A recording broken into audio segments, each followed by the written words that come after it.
Pag hindi sila magbago, anong sabi ng Diyos? Yung mga yan matulog na lang, hindi magising. Yan ang gagawa ng parusahan ng Diyos yan. Akala nila makakaligtas sila sa kasubuan ng Diyos. Sa Duterte lang ako. Kasi siya lang nakagawa ng mabuti talaga. Saka walang drug addict nun.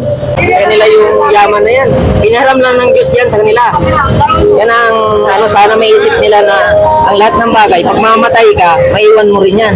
Kaya nga sabi ng Diyos, habang nabubuhay kayo, gawa kayo ng mabuti. Gawa kayo maging honest kayo sa inyong kapwa. Para yan ang nagpapahaba ng buhay at kakaligtas din ng lahat. So sa impeachment ni Bibi Inday, ano pong komento niyo bilang? Wala yan, ano lang yan. Alam mo, tutusin. Baliktad ngayon nangyayari. Yung impeach ni Bibi Sara, yung gusto nila tatanggalin. Kasi maraming ginawa si Sara na mabuti. Kaya gusto na impeach na yan. Alam mo yung manluloko na yan. Magulat kayo. Pag hindi sila magbago, anong sabi ng Diyos? Yung mga yan matulog na lang, hindi magising. Yan ang gagawa ng parusahan ng Diyos yan. Akala nila makakaligtas sila sa kasubuan ng Diyos. Paano yan?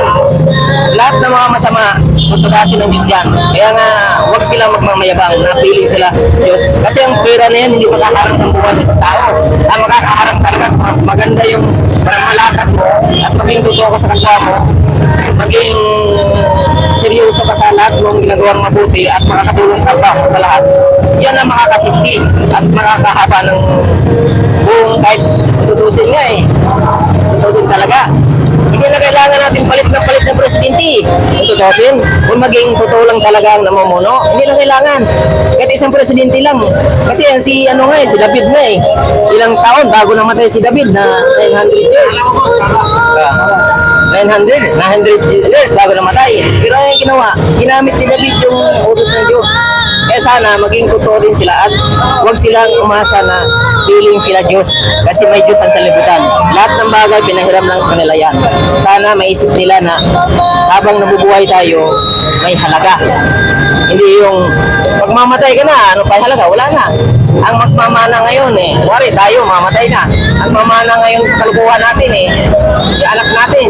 Pero kung maging totoo tayo sa kapwa natin paano mamanahin ng anak natin, ganito, mas proud tayong Pilipinas. Ang buong Pilipinas ay malinis at totoo na pamamalakad at wala ang kaguluhan. Dapat lahat tutusin. Hindi nila yung mag-aral sila kung sila nakapagbasa ng Biblia na isipin nila ang lahat na ito hindi para sa atin to. Pinahiram lang ng Diyos to sa atin. Sana maging din sila sa sarili nila. Yan lang akin. Ang impeach kay Bibi Sara, walang kwenta yan. Kasi dapat, ganito na lang last ko na lang sabihin sa'yo. Diba ang presidente, number 1, diba? Ang pangalawa, Vice President. Ngayon, dapat nga magkaisa yun Hindi yung magkaiwalay. Kasi ang Vice President, yun ang kanan ni Marcos Hindi yan kung hindi magagawa siya ng Kasi lahat na plano ni Marcos, ipapasa niya kay kay Sara. Kasi yan ang kanang kamay, kaya kami kanang kamay. Wala ikaw,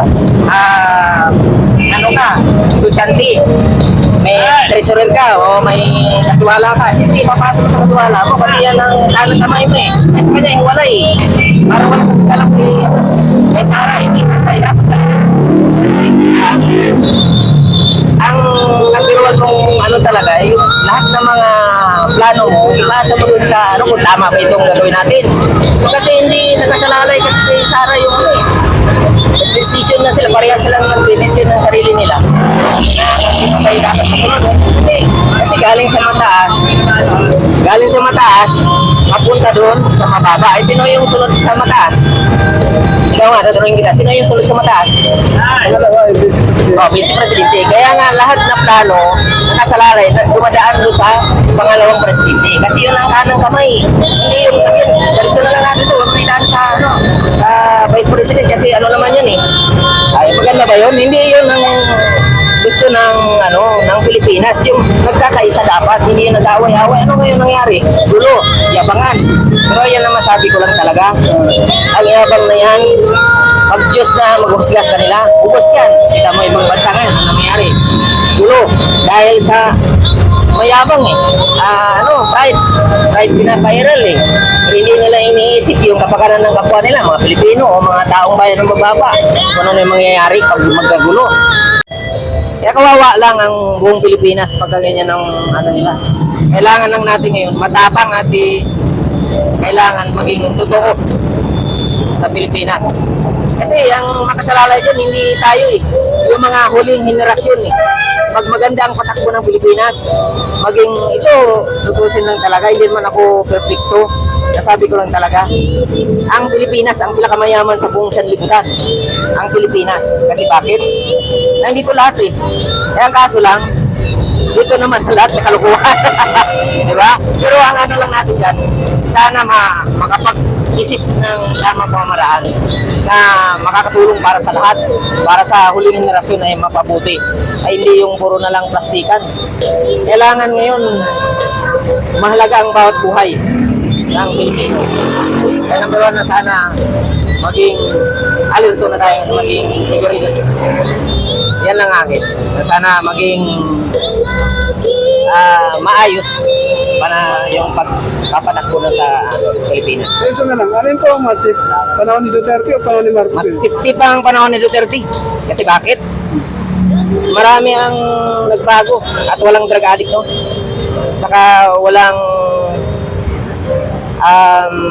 parang talagang basta safety ang kay Duterte. Yun ang akin.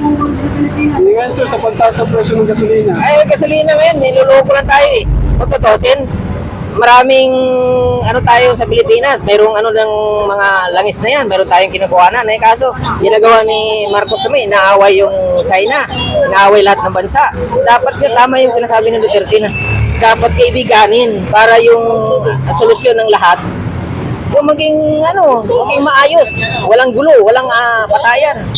Yun lang. Ay kung kalabanin niya bawat bansa hindi naman ayaw naman ng Diyos niya gano'n. Gusto ng Diyos, magkakaisa. Na kahit anong bansa ka man, o kung maganda ang pamamatakbo mo, maging ka sa iba. Tulad ang Pilipinas. Maging dapat hawaran doon sa buong mundo na ang Pilipinas malinis. Maganda pananakbo. Maging totoo ang taong namumuno dito. Ang kaso, yabang lang yung pinapahiran nila. Sana maisip nila na ang lahat ng yaman ay pinahiram na ng Diyos sa kanila. Ang buhay nila pinahiram sa kanila lang. Hindi sila maging Diyos-Diyosan. Hindi sila maging para pinipiling nila sarili nila. Sila na ang Diyos. Sana wag isipin nila na mas may mataas pa sa kanila. Ang lahat ng bagay, pinahiram lang yan sa kanila ng Diyos. Kaya ang yaman dapat ginagamit sa tama. So, ito sa masaya sa 2028. Pa rin, Duterte pa rin tayo. Kasi siya lang naman na nakagawa ng number one, ang ginawa niya yung lisensya, 10 years. Passport, 10 years. Mas matindi pa siyang ginawa. Yung mapabuti ang Pilipinas. Hanggang ngayon kahit sa kulungan pa nakulong nila Parang niloloko lang nila ang taong bayan. Tapos ano yung nagawa nila ngayon?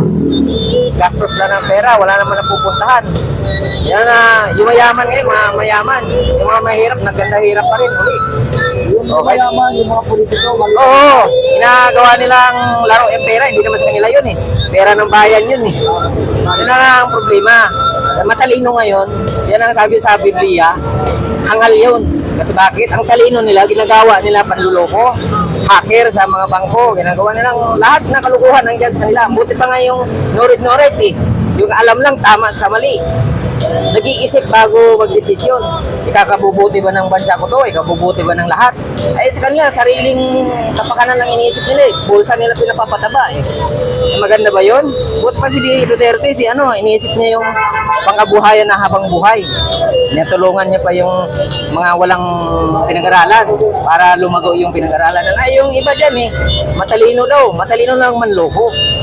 Kaya sa sa Duterte lang ako. Kasi siya lang nakagawa ng mabuti talaga. Kaya walang drug addict nun. Walang luloko. Ngayon, ano nangyari ngayon? Kidnapper, hold-upper, patay dyan, kung ano na pang kalukuhan, nandyan lahat na ngayon. Wala nang kasiktihan ng mga taong bayan. Kung yan ang mananatili, yan ang pinag-alalaban nila,